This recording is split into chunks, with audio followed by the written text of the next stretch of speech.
श्री शिवाय नमस्तुभ्यम। हर हर महादेव। इस चैनल पर हम आपको पंडित प्रदीप मिश्रा जी के द्वारा बताए गए उपाय आसान तरीके से बताते हैं ताकि आपको समझने में आसानी हो।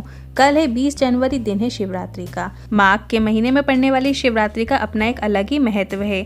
माघी शिवरात्रि को किए जाने वाले 10 उपाय लेकर आए हैं। गुरुजी पंडित प्रदीप मिश्रा जी के द्वारा बताए गए 10 उपाय हैं, जिसमें मनोकामना पूर्ति, धन, व्यापार, व्यवसाय से जुड़े रोग मुक्ति उपाय लेकर आए हैं। पहला उपाय है मनोकामना पूर्ति उपाय। 12 महीने शिवरात्रि आती है। माघ की शिवरात्रि पर आपको ये उपाय करना है। आसान सा उपाय है। आपको सफ़ेद फूल लेना है। सफ़ेद फूल की पंखुड़ियों को ले लेना है और उससे शाम के समय, प्रदोष काल के समय शिवलिंग का शिवरात्रि के समय श्रृंगार कीजिए। पूरी शिवलिंग का, पूरी जलाधारी का, पूरी सफ़ेद पंखुड़ियों से आप उसको सजा दीजिए, श्रृंगार कर दीजिए। प्रदोष काल के समय कुंदकेश्वर महादेव का स्मरण कीजिए। अपनी कामना करके श्रृंगार करते चलिए। एक एक पंखुड़ियाँ अच्छे से जमाइए, सजाइए। गुरुजी ने बताया कि जिस तरीके से आप शिवलिंग का, जलाधारी का श्रृंगार करते हैं, वैसे ही महादेव आपके जीवन का श्रृंगार करते हैं। आपके जीवन में चल रही जो समस्याएं हैं, बाधाएं हैं, मुश्किलों को हर लेते हैं महादेव। अगला दूसरा उपाय है, यदि आपका कोई कोर्ट केस चल रहा है, अदालत से पीछा ही नहीं छूट रहा है, प्रशासनिक कार्य चल रहा है, उससे आप मुक्त नहीं हो पा रहे हैं, तो आपको क्या करना है? शिवरात्रि के दिन शाम के समय, प्रदोष काल के समय आपको बेलपत्र के वृक्ष के नीचे वहीं की मिट्टी उठाकर एक पार्थिव लिंग बना लेना है। पार्थिव शिवलिंग को बनाने के बाद उसमें थोड़ी सी काली तिल के दाने आपको समर्पित कर देना है। अपने मन की कामना करके भाव व्यक्त करते हुए श्री शिवाय नमस्तुभ्यम मंत्र के साथ काली तिल आपको समर्पित करना है। इस काली तिल समर्पित कर देने के बाद आपको वहीं पर उसी पार्थिव शिवलिंग का विसर्जन कर देना है। जल डाल दीजिए और उसका विसर्जन कर दीजिए। आपको 2-3 शिवरात्रि ये उपाय करना है। मतलब हर महीने शिवरात्रि आती है, जिसमें से आपको 2 या 3 शिवरात्रि में ये उपाय करना है। इस बात का ध्यान रखिए, रात्रि में आपको ये उपाय नहीं करना है। प्रदोष काल के समय करना है, जब सूर्य अस्त होने वाला रहता है और हल्का उजाला भी रहता है, उस समय आपको ये उपाय करना है। गुरुजी पंडित प्रदीप मिश्रा जी के द्वारा बताया गया अगला तीसरा उपाय है, यदि आपके घर में शांति नहीं है, क्लेश है, परिवार के सदस्यों की आपस में जमती नहीं है, छोटी छोटी बातों को लेकर लड़ाई हो जाती है, झगड़े हो जाते हैं, चिड़चिड़ प्रवृत्ति के लोग हैं, तो आपको क्या करना है? 7 लौंग लेना है। 7 लौंग आपको ऐसे लेना है कि जिसमें फूल पूरे तरीके से बने हुए होने चाहिए, कहीं से भी खंडित नहीं होना चाहिए। इस तरीके से आपको 7 लौंग ले लेना है। थोड़ी सी काली तिल ले लेना है और एक काली मिर्च लेना है। आपको अपने हाथ की हथेली में रखना है। शिवरात्रि के दिन आप कभी भी ये उपाय कर सकते हैं। शिवरात्रि के दिन जाइए, 7 लौंग लीजिए, काली तिल लीजिए और एक काली मिर्च लीजिए। अपना नाम और गोत्र बोलकर शंकर भगवान की शिवलिंग पर श्री शिवाय नमस्तुभ्यम मंत्र के साथ समर्पित कर दीजिए। आपके घर में कभी क्लेश नहीं होगा, कभी झगड़ा नहीं होगा, घर में शांति का वातावरण रहेगा। अगला चौथा उपाय है, गुरुजी पंडित प्रदीप मिश्रा जी के द्वारा बताया गया है। हर महीने शिवरात्रि आती है। 12 महीने जो भी शिवरात्रि आती है, एक नियम बना लीजिए। आपको 3 जगह दिया लगाना है। एक बेलपत्री के वृक्ष के नीचे दिया लगाइएगा, दूसरा शंकर भगवान के मंदिर के अंदर दिया लगाइए या चौखट पर लगा दीजिए, और तीसरा दिया आपको आंवले के वृक्ष के नीचे लगाना है। जब आप बेलपत्री के वृक्ष के नीचे दिया लगाएं तो लंबी बाती का दिया लगाइएगा। शंकर भगवान के मंदिर के अंदर लगा रहे हैं तो गोल बाती का दिया लगाइएगा, और आंवले के वृक्ष के नीचे लगाएंगे तब भी आपको लंबी बाती का दिया लगाना है। आप प्रणाम कर कर माता लक्ष्मी और पार्वती का नाम लेकर दिया लगाना शुरू कर देना है। आपके घर में माँ लक्ष्मी की सदैव कृपा रहेगी। आपके सभी कार्य पूर्ण होंगे। मनोकामना पूर्ति का ये विशेष उपाय है। गुरुजी पंडित प्रदीप मिश्रा जी के द्वारा बताया गया अगला 5वां उपाय है, शिवरात्रि के दिन किया जाने वाला खास उपाय है। यदि आपको किसी बड़ी बीमारी ने घेर रखा है, आपको रोग घेरे रखते हैं, तो आपको क्या करना है? शिवरात्रि के दिन अशोक सुंदरी माता के स्थान पर एक बेलपत्र चढ़ाना है। एक बेलपत्र आपको ऐसी लेना है जो कहीं से भी खंडित नहीं होना चाहिए। बेलपत्र के लास्ट का जो डंठल है, उसको तोड़ने के बाद आपको वो बेलपत्र अर्पित करनी। बेलपत्र को आपको अशोक सुंदरी माता के स्थान पर उल्टी अर्पित करनी है, और जो बेलपत्र की डंडी है वो जलाधारी की ओर ही रखें। इस तरीके से आपको एक बेलपत्र अर्पित करनी है। फिर 1 लोटा जल लीजिए। कुंदकेश्वर महादेव का स्मरण करना है। कुंदकेश्वर महादेव का स्मरण करना है। अपने रोग का व्याख्यान करना है, वर्णन करना है, और वो 1 लोटा जल धीरे धीरे धार से अशोक सुंदरी माता के स्थान पर आपको चढ़ाते जाना है। जलाधारी से आ रहे जल को अपने जल कलश में झेल लीजिए और उस जल का आचमन उस व्यक्ति को करा दीजिए जो रोगों से ग्रसित है। जल का आचमन करते समय भी आपको कुंदकेश्वर महादेव का स्मरण करना है। अगला 6वां उपाय है, जो कि धन प्राप्ति उपाय है। शिवरात्रि के दिन आपको क्या करना है? 1 कलश जल लेना है। उसमें आपको 1 बेलपत्र डाल लेना है और 1 अक्षत डाल लेना है। साबुत चावल का दाना आपको 1 डाल लेना है, और वो जल श्री शिवाय नमस्तुभ्यम मंत्र के साथ सबसे पहले गणेश जी के स्थान पर चढ़ाइएगा, फिर कार्तिकेय जी के स्थान पर चढ़ाइएगा, फिर बीच में जो मोटी लाइन होती है अशोक सुंदरी माता का स्थान है, वहाँ पर उस जल को समर्पित कीजिएगा। इसके बाद जो गोल कटी भाग है माता जगदम्बा पार्वती के हस्त कमल है, वहाँ पे वो जल समर्पित कीजिएगा।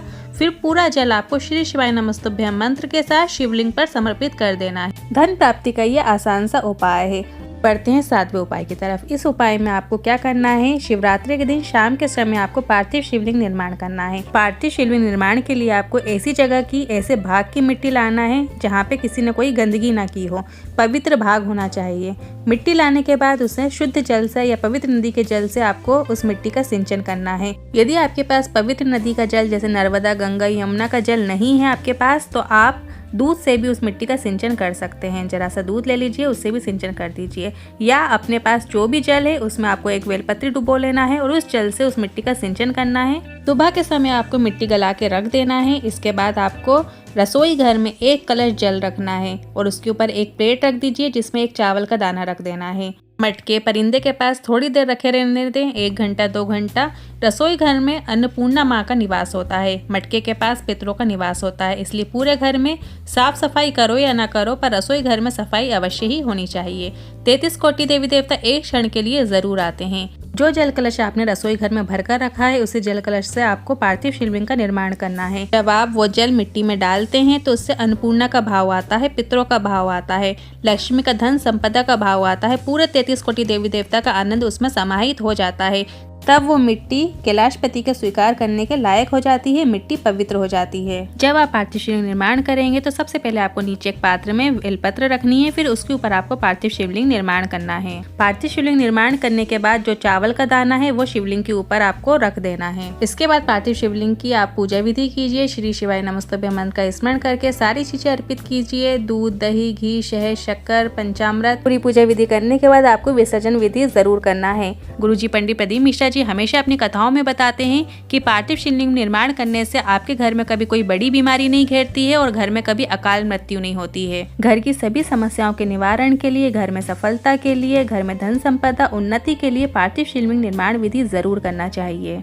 गुरुजी पंडित प्रदीप मिश्रा जी के द्वारा बताया गया 8वां विशेष उपाय है। यदि आपको रोगों ने घेर रखा है, बीमारियों ने घेर रखा है, तो आपको क्या करना है, 7 बेर लेना है। 7 बेर ले लीजिए और अपने ऊपर से घुमाकर शंकर भगवान के शिवलिंग पर समर्पित कर देना है। अपने ऊपर से जब आप घुमाएंगे तो आपको 7 बार घुमाना है, इस बात का ध्यान रखिएगा। और दोपहर 12 बजे आपको वो 7 बेर शंकर भगवान के शिवलिंग पर समर्पित कर देना है। रोग मुक्ति का ये विशेष उपाय है। अगला 9वां उपाय है, यदि आप सफलता चाह रहे हैं, यश प्राप्ति चाहते हैं। अब शिवरात्रि के दिन शाम के समय भोले बाबा का अच्छा श्रृंगार हो चुका होता है। आप देखते हैं कि बेलपत्री भी चढ़ी है, श्रृंगार सामग्री सारी शंकर भगवान भोले बाबा अच्छे सजे हुए हैं। तब आपको क्या करना है, एक माला लेना है। वो माला त्रिशूल पे चढ़ा देना है। शंकर भगवान की शिवलिंग के पास जो त्रिशूल लगा होता है, रखा होता है, उसमें आपको वो माला या तो आप पंडित जी से कहकर समर्पित करवा दीजिए या आप खुद भी जाकर समर्पित कर सकते हैं। ये यश प्राप्ति देती है। अगला 10वां उपाय है, यदि आपको शरीर में कहीं गांठ हो गई है, शरीर में आपको कहीं भी यदि गांठ हो गई है, आपको लग रहा है कि ये गांठ है और कोई बड़ी बीमारी का संकेत है, तो आपको क्या करना है, एक बेलपत्र लेना है। बेलपत्र ऐसे लीजिएगा जो कहीं से भी खंडित ना हो, वो शंकर भगवान की शिवलिंग के ऊपर समर्पित कर दीजिए। डंडी का मुख जलाधारी की ओर रखें, इस तरीके से आपको बेलपत्र समर्पित कर देना है। फिर 1 लोटा जल शंकर भगवान की शिवलिंग के ऊपर समर्पित कर दीजिए। जब आप वो जल झेलें, जो जल जलाधारी से नीचे आ रहा हो, अपने हाथ में आपको वो जल झेल लेना है। श्री शिवाय नमस्तुभ्यम मंत्र कहकर उस जल को झेल लीजिए और जो शिव जी पर चढ़ी बेलपत्र है वो निवेदन करके औषधि रूप में प्राप्त कर लीजिए। और बेलपत्र और जल लेकर आपको मंदिर के बाहर प्रांगण में आ जाना है। इसके बाद शंकर भगवान के जो गण होते हैं उनमें से एक है मणिभद्र। मणिभद्र का नाम लेकर आपको मंदिर के बाहर बैठकर उस बेलपत्र का और जल का आचमन कर लेना है। मणिभद्र शंकर भगवान के द्वार पर बैठे होते हैं, तो उनका स्मरण जरूर कीजिएगा। और जब आप बेलपत्र खाएं तो डायरेक्ट आपको सीधी बेलपत्र नहीं खाना है। सबसे पहले आपको लेफ्ट साइड वाली पत्ती को खाना है, फिर राइट साइड वाली पत्ती को खाना है, फिर जो बीच वाली पत्ती है उसको सबसे आखिरी में खाइएगा। अगर प्रॉब्लम ज़्यादा है, समस्या ज़्यादा है, तो शिवरात्रि के दिन तो आपको ये उपाय करना ही है। इसके अलावा आप हफ्ते में 2 बार ये उपाय कर सकते हैं। एक बात और बताना चाहूँगी कि जब जिंदगी में थोड़ा दुख हो, तकलीफ हो, तो किसी से कुछ मत बोलो। बस महादेव के सामने जाकर बैठ जाओ, प्रसन्नता की मुद्रा में जाकर बैठ जाओ। भले ही आप मुख से कुछ मत बोलो, कुछ भी मत कहो, मौन रहो, महादेव सब समझ लेंगे। इन सभी उपायों को लेकर यदि मन में कोई क्वेश्चन है, सवाल है, तो आप कमेंट बॉक्स के जरिए जरूर पूछ सकते हैं। मैं आपके किए गए सवालों का जवाब जरूर ही दूंगी। अगर वीडियो थोड़ा भी उपयोगी लगा हो तो वीडियो को लाइक करके कमेंट बॉक्स में हर हर महादेव जरूर टाइप कीजिएगा। श्री शिवाय नमस्तुभ्यम। हर हर महादेव।